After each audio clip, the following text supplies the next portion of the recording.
হো হো হা হা, হই হই রই রই ব্যাপার, এলাহি কাণ্ড ঘটে গেছে। কি এমন এলাহি কাণ্ড ঘটে গেল? দেশের মধ্যে নির্বাচনের এলাহি কাণ্ড ঘটে গেছে। চিল্লাই বলেন ঠিক না বেঠি? প্রিয় উপস্থিতি ভাইয়েরা, এমপিদের হালত থেকে এমন অবস্থা হয়ে গেছে, জনগণের সাথে দেখা করতে যায়, জনগণের সাথে কথা বলে, এক জনগণ দুয়ার গুছা কাটতে থাকে, তারের গুছা কাটতে থাকে, তাকে ডাক দিয়ে সালাম বিনিময় করে।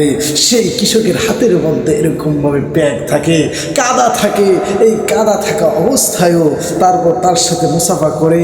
যখন কৃষক ভাই মুসাফা করতে চায় না, কিন্তু তারপরও কি বলে, না ভাই মুসাফা করি না একটু, তখন তাই শেষে দেখা যায় তার সাথে গলাগুলি করতে চায়। তখন কৃষক মুসলমান তো মুসলমানের ভাই, ভাই হিসাবে তো আপনাকে আমার বুকের সাথে মিলিয়ে নিতে পারি, তো শেষে মিশিয়ে নেই। কৃষক মিশাইতে চায় না। আমার শরীরে তো কাদা আছে, আমার শরীরে তো প্যাক আছে, আমি তো আপনার সাথে মিশতে পারি না, আপনার মতো এমপির সাথে আমি মিশতে পারি না।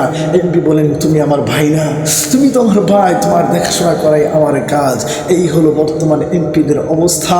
কিন্তু তখন দেখা যায়, যখন নেতা হয়ে যায়, যখন এমপি হয়ে যায়, যখন মন্ত্রী হয়ে যায়, যখনই মন্ত্রী হয়ে গেছে, তখন কৃষক ভাইয়েরা কিভাবে থাকলো, কোন অবস্থায় থাকলো, এই যে প্রাইভেট কারের ভিতরে উঠছে, গাড়ির ভিতরে উঠছে, কাজটা খুলে যে দেখবে, এই দেখারও সময় সুযোগ থাকে না। চিল্লাই বলেন ঠিক না বেঠি?